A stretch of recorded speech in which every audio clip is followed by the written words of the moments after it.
Саламатство. Талдыкольская сельская библиотека представляет урок толерантности, посвященный Дню языков народов Казахстана. Указом президента Республики Казахстан от 20 января 1998 года с целью воспитания и уважения к родному языку, к своей стране и расширения знаний языка, традиций разных национальностей был установлен праздник День языков народа Казахстана, который отмечали каждое третье воскресенье сентября.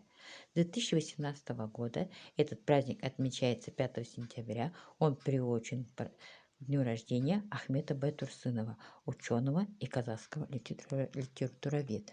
Язык – это общественное явление, которое действует на протяжении всего существования человечества. История не знает ни одного человеческого коллектива, который не пользовался языком.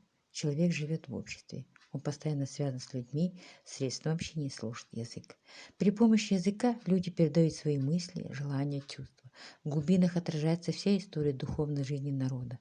В сокровищницу родного языка одно поколение за другим складывает весь след своей духовной жизни.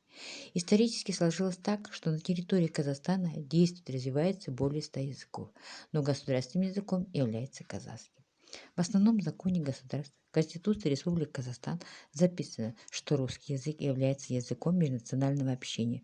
Его изучает, знает почти все население Казахстана. Знание его сближает народы нашей независимой республики. На земном шаре много языков. Особую роль в развитии человечества сыграли так называемые мировые языки. 6 языков: английский, французский, русский, испанский, китайский и арабский. Эти языки провозглашены в качестве официальных рабочих языков ООН.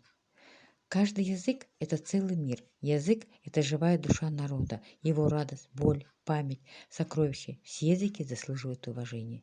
Лидер нашего государства Нурсултан Назарбаев выступает за знание нескольких языков, и наше поколение изучает английский язык, так как этот язык международного уровня, язык Шекспира, Гордона, Байрона, Лондона. Горький говорил: надо воспитывать в себе вкус к хорошему языку, как воспитывает вкус к гравюрам хорошей музыки. Қымбат маған ана тілім, бал тілім, қымбат маған дана тілім, ар тілім, ақ сүтімен бірге сіңген бойыма, тілім ардақ тұтар алтыным. Спасибо за внимание.